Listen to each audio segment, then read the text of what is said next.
David Martin, MMA fighting here with the man who will finally get the opportunity to punch Jake Paul in the face coming up on February 26th.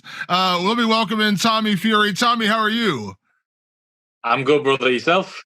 I'm fantastic, man. Thank you so much for taking the time. Obviously, huge fight coming up just a couple weeks away. Has it felt like forever because you guys have been scheduled to fight? You know, you've been building this fight. Like, does it feel like forever that you've been waiting to actually fight Jake Paul?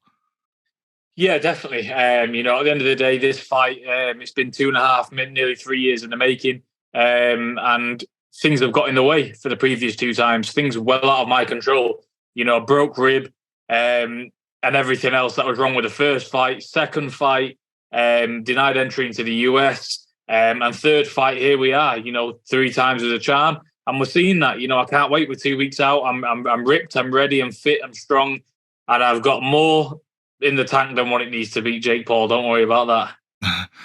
Let me go ahead and address the elephant in the room because a lot of people were asking about the press conference yesterday. Of course, I know you had addressed it on social media, but again, it gets brought up again when the press conference had. Can I ask, what happened in terms of not being at the press conference?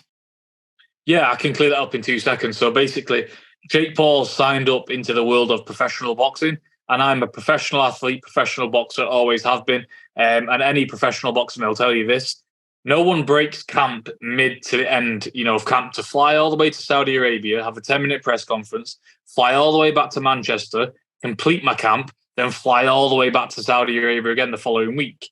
Now, why the press conference couldn't wait till a week later on fight week is beyond me. Most big fights, they have press conference on fight week. So I don't know what is going on. I don't know if he's trying to play mind games or anything, but that's definitely not worked. One man's flying all over the globe, trying to get in the glitz and glamour, the press conferences, whatever else. And one man's in the gym training to annihilate this man. So I think the proof is in the pudding. You can see who the professional athlete is. I'm not interested in a press conference. I'm interested in completing my camp, which has been the best camp of my career. And I'm ready to KO this man and get him out of the sport. Let me also, I know you also just recently welcomed your daughter to the world. Let me say congratulations right there. I know because I've seen your girlfriend post on social media, but was there ever a concern or a worry about booking this fight now, with your baby on the way? I mean, I would totally understand if you said, hey, let's do this in April. Let's do it in May. You literally just had a daughter a couple weeks ago. How tough was that dealing with that while you're trying to get ready for a fight? Yeah, listen, at the end of the day, I'm sitting blessed to have, a missus like I've got. She's unbelievable. She's the best thing in the world. She's my support system. She's absolutely everything, and I'm in a position where she's took to motherhood absolutely amazing. She's the best mother I've ever seen in my life. She's doing everything and everything. And I've got the time to just focus on my training. At the end of the day, sacrifices have been made, big ones for this fight. I don't need to say any more than that. Big sacrifices. At the end of the day, this is what it's about. We have to make those sacrifices, and they've been made this camp. Does it raise the level of motivation and what this fight means to you? Because now I imagine, Tommy, you're fighting for something different, right? You're now fighting for your family, you're fighting for your daughter. And I hear this from fighters all the time. When you have a kid, it changes your perspective. It changes what you're fighting for. I know this is still fairly new for you, but would you say that is a factor in the motivation going into this one? Yeah, definitely. I mean, at the end of the day, I'm a completely different man that's sitting here talking to you now than I was, a month ago. Now this baby is here. I can see her. She's in my arms. At the end of the day, I'm fighting for her now. I used to get in the ring, climb through the ropes, and it was all for me. I was fighting for myself and working the way up the ladder. Now everything I do is for her. So of course, yourself, that's given me that added motivation. Everybody now knows that I'm fighting 10 times harder, and I'm coming to win 10 times harder as well. Yeah, there's so many storylines built into this fight with you and Jake. But let me ask you this, Tommy, because Jake, when he came in, and listen, the YouTube, the social influencer boxing, I'm all for people making money. Make your money. I got no problem with that. I'm glad people are making money off of it. But, it's taken a while for people to kind of warm up to the idea of Jake Paul being a legitimate boxer. Now, you have been a boxer, obviously for, 8 professional fights. This has kind of been your life, your entire career. Of course, we all know your family history. Do you feel like there's any pressure, or do you put it on yourself to kind of represent boxing in this fight, because you are the first guy with a legitimate boxing record to fight Jake, and that's been the biggest criticism through his first 6 fights is, well, you haven't fought a boxer, you haven't fought a pro boxer. Do you feel like any responsibility to represent the sport of boxing in this fight? No, not one bit, because it's not needed. Like, this fight is a massive event, but at the end of the day, I'm fighting Jake Paul. I'm not fighting, Sergey Kovalev or Canelo Alvarez. I'm fighting an idiot. This man's gonna have a reality check. He's fought old men, MMA fighters, wrestlers, basketball players, whatever you name it. And when he first steps up against me, in the opening few seconds, he'll understand that this is too tall of an order for him to complete. He can look good against anybody. Floyd Mayweather said it best. But the minute that he's in there with anybody with half an idea, he's beat. At the end of the day, I'll be very, very, very surprised if this fight makes it out of the first or second round, to be honest.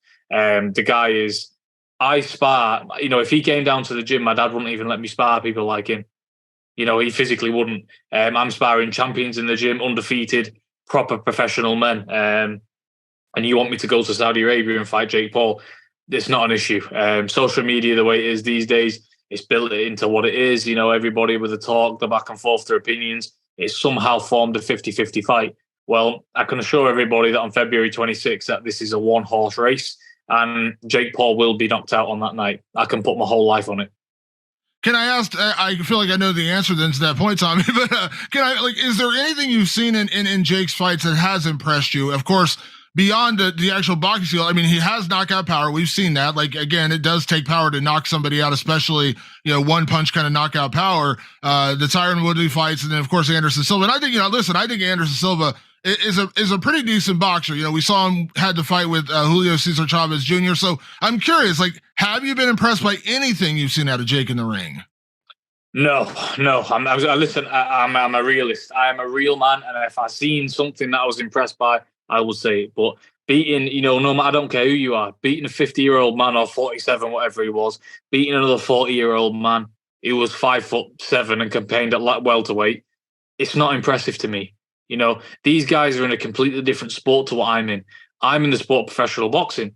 I don't know what sport he's in. He gets in the ring and he fights all comers. He's fought NBA stars, wrestlers, MMA guys, whatever you want. I fight strictly boxers, and we all know that. MMA fighters aren't the best boxers. I've had a career in boxing for a long time now. I've been sparring since I was 11 and 12, and I've sparred a lot of MMA fighters, and they don't make the best boxers. And rightly so. They're training in 10 other combats of fighting. They've got all the mind to think about it. Do you know what I mean? But when you get a person in front of you who's just trained in boxing for all of his life, it's a bit different. And Jake Paul will understand how different come February 26th. As I said, I'm never going to fault anyone for making money and doing their thing. Again, I'm all for it, in that regard. But, Jake did an interview last week and he was asked, what happens if you lose? What happens if you lose? Because, he's not because he's coming in and getting all this attention. Generally speaking, through your first 5 or 6 fights as a pro boxer, you don't get a ton of attention. That's not how the sport typically works. He's had all eyes on him the entire time. What do you think happens to Jake Paul? You go in there and do what you say you're going to do. You beat him, you knock him out early. Is that the end of Jake? Do you think that's it? There's no more Jake Paul? I don't know, because he's not in the same sport as me. He's in boxing, but when I knock him out and when he loses to me, and then he says, "Oh, well, I fought, Tyson Fury's brother. I fought a proper boxer who'd done it all his life. I didn't do bad for a kid out of YouTube or Disney," whatever he's going to say. Yeah, he could easily then go and fight Deji. Then he could go and fight KSI, because these guys are all the same level. Yeah, sure. He could be the king of the YouTubers if he wants. It's fine. He can have that title, but will he ever box against another professional boxer again? Definitely not. There's no way, because he won't be able to. I'll give him a beating that bad. He will never look at or mention a professional boxer ever again. But can he fight YouTubers and still make, big YouTube fights? Definitely. 100%, do whatever you want. But as far as professional boxing is concerned, Jake Paul will never, ever look in the eyes of a professional man ever again. I before we spoke today, Tommy, obviously I'm very familiar with your career. I was at your fight in Cleveland here in Ohio when you fought on the same card as Jake. So I'm very familiar with your career, but I always like to do a little research leading into an interview. And I, typed in your name and kind of did some research. And I kind of remembered how brutal the British press is. Like, they are really weird. The British tabloid press, like every time you make a move, they report on it over there. So you're used to being in the spotlight. You're used to having everyone kind of examine and do everything and say weird things. You were on a reality show, so you know things are elevated and escalated. People say crazy things. But it feels like this fight has gotten personal, and Jake continues to say things that are personal. And I know and again, not to bring your family into it, but it sounded like he even tried to, launch the rumor that your baby had been born before you guys had a chance to announce it, all these different things. Like, is this personal, and has he gotten under your skin? No, definitely not. At the end of the day, Jake Paul is what he is. No matter what he says, does whatever he wants, he can't make this fight personal because he can't get underneath my skin. You think I've been in this boxing game a long time, and I've seen people who don't say a word and would destroy you in 30 seconds. Like, the people who you should be feared of don't say nothing. The loudest ones in the room are always the ones who are very insecure, and especially in Jake Paul's case. I seen him face to face the other night in London, and I looked into his eyes, and he was either looking past me or on the floor. The guy couldn't look in my eyes, and I've seen a shithouse before, and he's definitely one of them. The guy can't fight. He is what he is. If he wants to say some comments, let him try. But all this is, for me, it's good business. It's strictly business, and it's just another man in the opposite corner who's getting knocked out. Like, this is it. I'll be 9-0 at the end of the day, and once this is done and he's knocked out cold, yeah, sure, everyone will be talking about it for the next week or so. But guess what? I knocked out a YouTuber. Everyone expects me to anyway. It's no big great shakes. It's not a passing of the WBC world title. I've knocked out an idiot who needed to be knocked out. And that's it. This fight is what it is. It's a big event, but it's not a big fight.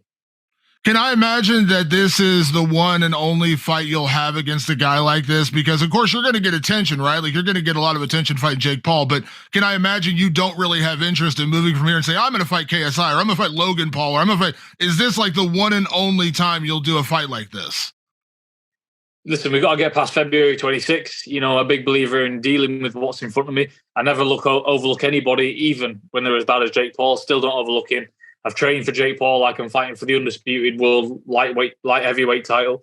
At the end of the day, we don't know what's around the corner. Let's wait and see. Let's get this man knocked out. Let's get him to push to the side, and we'll look what's in front of me.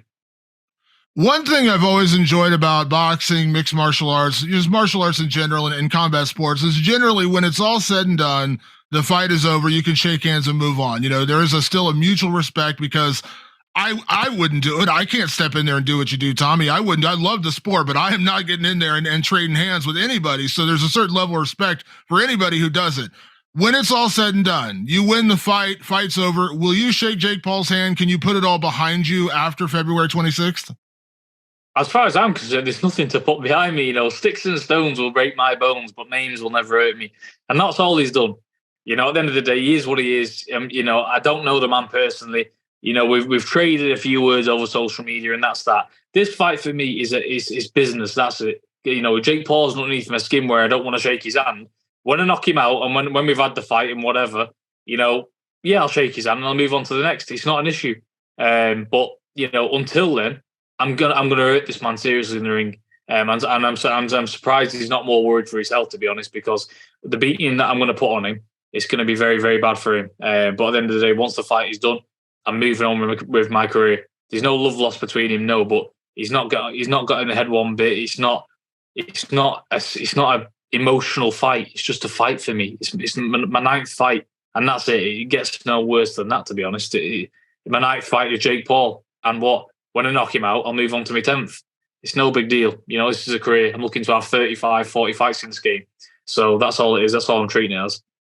And my last question, I've heard you mention in another interview, you said, this fight won't go 4 rounds. You said earlier, 1 to 2 rounds. So right now, as we speak today, Tommy, what is your official prediction for the Jake Paul fight? How does this one end? It definitely won't go past 4. But if it's over in 1 or 2, it won't surprise me. Like, if you interviewed me after the fight and say, was you surprised it went that early? I'll say no. Because the first time I land on him with either hand in the body or the head, it's over. And that's just that, and that's my prediction. As soon as I catch him with the first clean shot, it'll be over. Tommy, I appreciate the time. I'm very excited for this fight. Let me say again, congratulations on the birth of your daughter. And cannot wait for February 26th. Thank you very much, buddy. God bless.